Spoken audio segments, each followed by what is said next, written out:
इस बार जो महंगाई का मुद्दा था, महिला सुरक्षा का जो मुद्दा था, युवाओं की बेरोजगारी का जो मुद्दा था और किसानों की जो एमएसपी की समस्या का मुद्दा था, तो इस मुद्दे पे मुझे ऐसा लग रहा है कि जनता ने इन पे वोट ना देके जो क्षणिक जो फ़ायदे होते हैं, जो डायरेक्ट बेनिफिट होता है, जो डायरेक्ट लाभ मिल रहा है, उस पे ज़्यादा ध्यान दिया। जो मेरा अभी आकलन है, शाम को 5 बजे 6 बजे तक जो शाम तक जो है वो स्थितियाँ स्पष्ट हो जाएंगी। जैसे वो अनाज का जो 5 किलो अनाज दिया है, या फिर किसानों के अकाउंट में जो 500 रुपये पहुँच रहे हैं जो छोटे छोटे किसानों के, तो मुझे ऐसा लग रहा है किसान जो जनता है वो डायरेक्ट बेनिफिट की तरफ ज़्यादा रही है, जो मुझे ऐसा लग रहा है।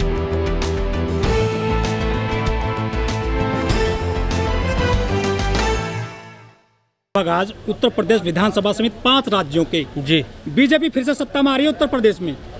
अभी देखिए लगभग 35 से 40% रिजल्ट आए हैं और मुझे ऐसा लग रहा है शाम को 5 से 6 बजे तक हमें प्रतीक्षा करने की आवश्यकता है। जो फाइनल रिजल्ट है वो 5 से 6 बजे तक आएंगे। हाँ, एक बात ज़रूर है जो मेरे आकलन से थोड़ा सा मुझे देखने को लगा है कि जनता ने इस बार जो महंगाई का मुद्दा था, महिला सुरक्षा का जो मुद्दा था, युवाओं की बेरोजगारी का जो मुद्दा था और किसानों की जो एमएसपी की समस्या का मुद्दा था, तो इस मुद्दे पे मुझे ऐसा लग रहा है कि जनता ने इन पे वोट ना देके जो क्षणिक जो फ़ायदे होते हैं, जो डायरेक्ट बेनिफिट होता है, जो डायरेक्ट लाभ मिल रहा है, उस पे ज़्यादा ध्यान दिया। जो मेरा अभी आकलन है, शाम को 5 बजे 6 बजे तक जो शाम तक जो है वो स्थितियाँ स्पष्ट हो जाएंगी। जैसे वो अनाज का जो 5 किलो अनाज दिया है, या फिर किसानों के अकाउंट में जो 500 रुपये पहुँच रहे हैं जो छोटे छोटे किसानों के, तो मुझे ऐसा लग रहा है किसान जो जनता है वो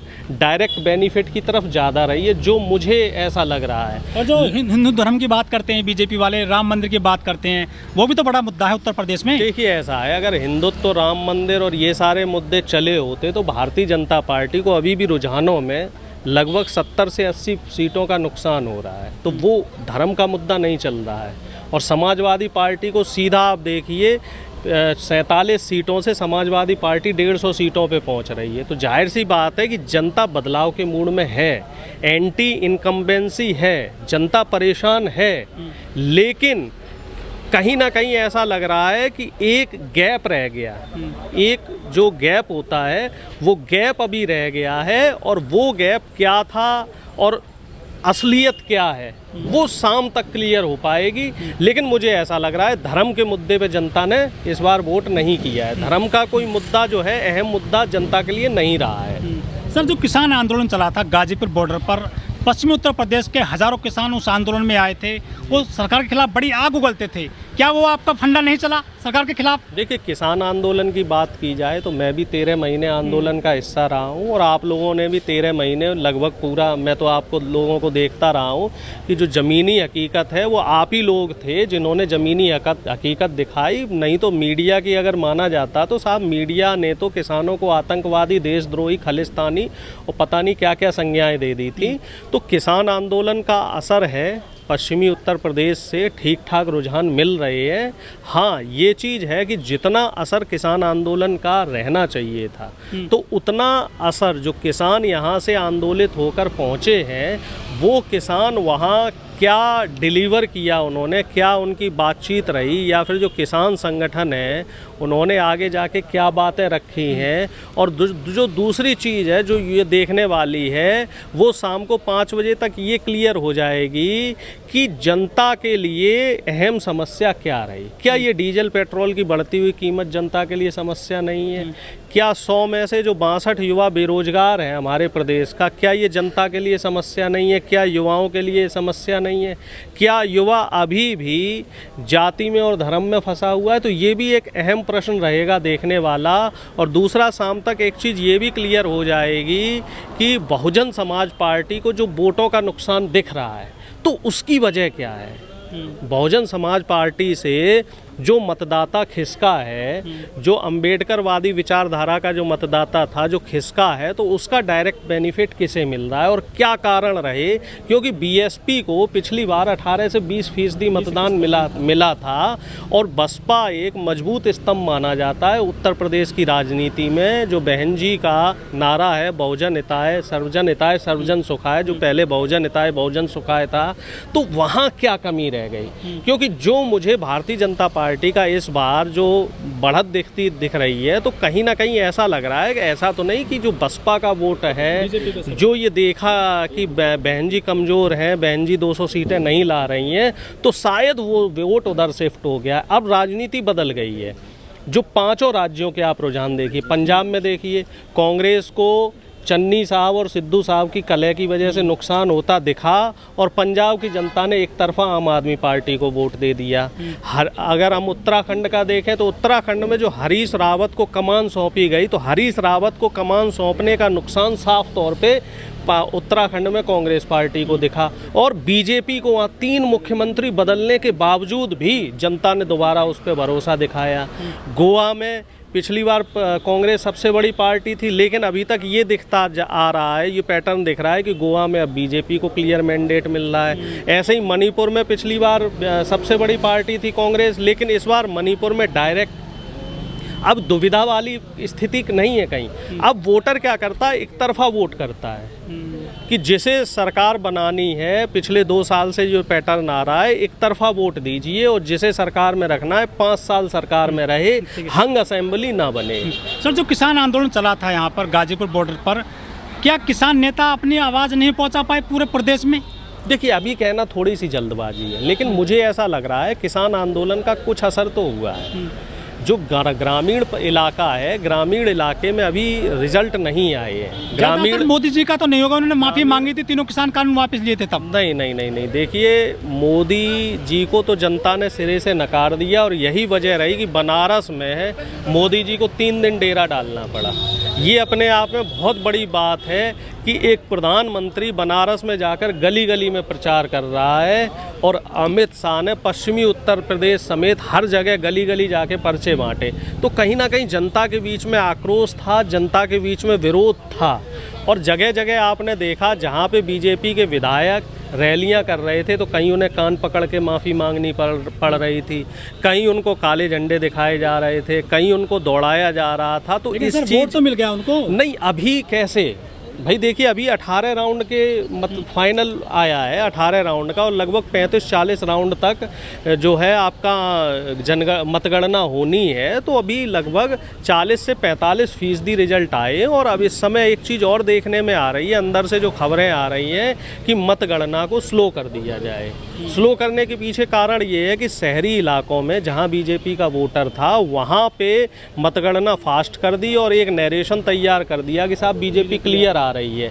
अब जो ग्रामीण मतदाता है, ग्रामीण मतदाता आम तौर पे समाजवादी पार्टी या बहुजन समाज पार्टी का मतदाता माना जाता है, वहाँ पे वोटिंग स्लो कर दी है और ये रात का इंतज़ार कर रहे हैं। और पिछले 2 से 3 दिन में कई जगह बनारस की सड़कों पे भी ईवीएम मशीनें तैरती घूमती हुई नज़र आई हैं। तो कहीं ना कहीं उस हेर फेर में भी ये लोग लगे हुए हैं और शासन प्रशासन सारा यहाँ शामिल है। यहाँ पे मैं अभी हूँ, यहाँ पे तो मैं देख रहा हूँ कि भारतीय जनता पार्टी का कोई भी कार्यकर्ता अगर नारे लगा रहा है तो उसको खुली आज़ादी है, लेकिन विपक्ष का कोई कार्यकर्ता अगर नारे लगाने की कोशिश कर रहा है तो उसके वीडियो बनाए जा रहे हैं। तो शासन प्रशासन भी इसमें शामिल है और इसमें कोई गुरेज नहीं है, क्योंकि मुख्यमंत्री जी के जो प्रमुख सचिव हैं उन्होंने सभी जिलाधिकारियों को फ़ोन द्वारा ये बोला है कि जहाँ जहाँ बीजेपी क्लोज है या पीछे होने की आशंका है, वहाँ पे आप काउंटिंग स्लो कर दीजिए। स्लो करने के पीछे कारण यही है कि ये यहाँ पे बिहार जैसी स्थिति करके रात में लोकतंत्र की हत्या भी करेंगे। सर, जिस तरह से अखिलेश यादव साहब ने प्रेस कॉन्फ्रेंस करी थी ईवीएम को लेकर, उनकी छेड़खानी को लेकर, क्या लग रहा है आपको? भाई देखिए, वीडियो तो आपके सामने है, लगभग 20 से 25 वीडियो मेरे पास भी आए और तमाम मीडिया चैनल के पास ये वीडियो है। तो ये अगर मान लीजिए शासन प्रशासन की नीति और नियति ठीक है, तो ईवीएम मशीन रोड पे क्यों घूम रहे हैं, उसके पीछे कारण क्या है? और कल हमने देखा है कि 3 जिले के जो एडीएम हैं उनको भी निलंबित कर दिया गया। बनारस का ईवीएम निलंबित हो गया, सोनभद्र का हो गया, बरेली का भी हो गया। तो कहीं ना कहीं ये गड़बड़ी तो कर रहे थे।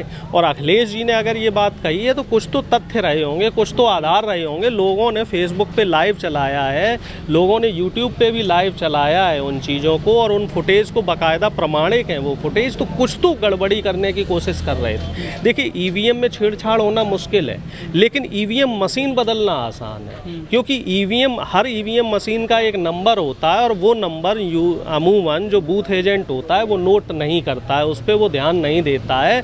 तो यहाँ वो हेर फेर कर सकते हैं। तो इसमें कोई गुरेज नहीं है कि ये ईवीएम में भी कुछ ना कुछ गड़बड़ करेंगे, और हो सकता है बैलेट पेपर भी बदलने का प्रयास किया जाए। जिस तरह से मैंडेट आ रहे हैं सर गिनती के दौरान, बीजेपी को किन चीज़ों का फ़ायदा मिला उत्तर प्रदेश में?